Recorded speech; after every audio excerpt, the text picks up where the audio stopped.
Hello there, my name is Ashlyn Cook, and today I will be going over the ethical implications of Alabama's Supreme Court ruling on frozen embryos. The Supreme Court of Alabama declared on February 16th of 2024 that frozen embryos are children. This ruling was made after 3 couples filed that the loss of their frozen embryos in 2020 was the loss of a life and that the Wrongful Death of a Minor Act applied to their case. This was originally dismissed and ruled that it was not the loss of life, but the couples appealed the ruling, which was then escalated to the Supreme Court of Alabama, where they deemed the frozen embryos to be children, validating their personhood, and ruled the case in favor of the couples using the Wrongful Death of a Minor Act. This caused multiple fertility clinics to pause operations immediately after the ruling under the fear that they may face legal repercussions over the fear of accidental or intentional destruction. Joshua Sharfstein, through Johns Hopkins University, in his article titled "The Alabama Supreme Court's Ruling on Frozen Embryos," explained that there is a bioethical dilemma associated with the destruction of these embryos through the use of genetic testing prior to implantation. Those with genetic abnormalities are often not implanted and are destroyed. This new ruling now brings forward the issue of the ethical implications of their destruction, since Alabama's Supreme Court has declared the embryos to have personhood. In addition to the ethics of their destruction, the bioethical issue is also surrounding if other states and the federal government will also adopt the same ruling of the personhood of embryos, thus creating new considerations for abortion legislation and the access to treatment of these embryos during and after IVF.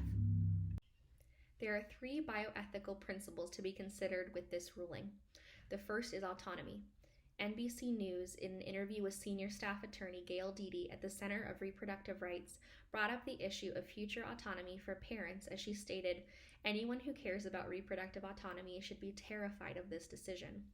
She's primarily speaking of female reproductive autonomy and the decisions that parents will be able to make with choosing if their embryos undergo testing and their destruction.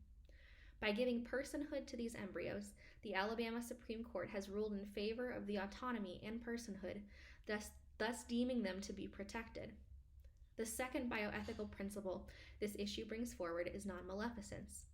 Looking forward in how these embryos are treated and discarded, if it is deemed they are to be considered a child prior to being in the womb, then their testing and destruction would be considered harmful to them, and their treatment would violate the principles of non-maleficence. The final bioethical principle this ruling upholds is justice. In this case, justice was upheld for the 3 couples whose frozen embryos were lost, and justice is upheld for the personhood of those frozen embryos. As a nurse and a pregnant woman, I believe in the sanctity of life for all people, including the unborn. Expanding the definition of what we consider to be a person and someone innately deserving of protection means that there will be greater protection and recognition of what a child is prior to being born. As a nurse, it is my duty to uphold the value of all people and provide ethically grounded care that looks at the best interest of all patients, including those who cannot advocate for themselves.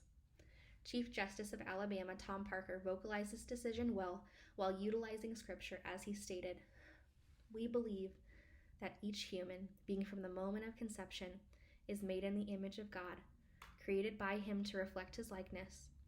It is as if the people of Alabama took what was spoken of the prophet Jeremiah and applied it to every unborn person of this state. Carving out an exception for the people, in this case, small as they were, would be unacceptable to the people of this state, who have required us to treat every human being in accordance with the fear of a holy God who made them in his image." Tom Parker, 2024. This ruling upholds Provision 1 and 8 for the Code of Ethics for Nursing. Provision 1 states, "The nurse practices with compassion and respect for the inherent dignity, worth, and unique attributes of every person," from the American Nurses Association in 2015. The ruling by Chief Justice of Alabama establishes and upholds the inherent dignity and worth of each person in their ruling to establish the personhood of frozen embryos.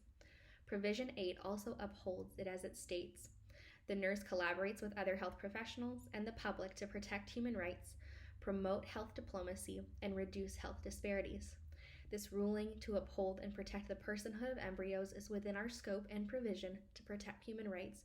Ultimately, the ruling respects the nursing ethics provisions. Moving forward, This ruling brings up many ethical considerations for the future of abortion rights in the United States due to viewing the personhood of an embryo. Healthcare workers in vitro fertilization clinics paused their services out of fear of legal repercussions, meaning many people were unable to receive IVF services. Johns Hopkins University also speculates that this may have future consequences for those families who seek to discard embryos that are genetically disabled in the future. It was also speculated that for physicians, they may also need to increase their malpractice insurance in order to cover unintentional embryo loss during genetic testing. Finally, there are many unanswered questions and decisions to be made with each state and the federal government need to address moving forward in healthcare legislation for the treatment of these embryos and the protection of IVF services. Thank you for listening to this current event and its bioethical considerations.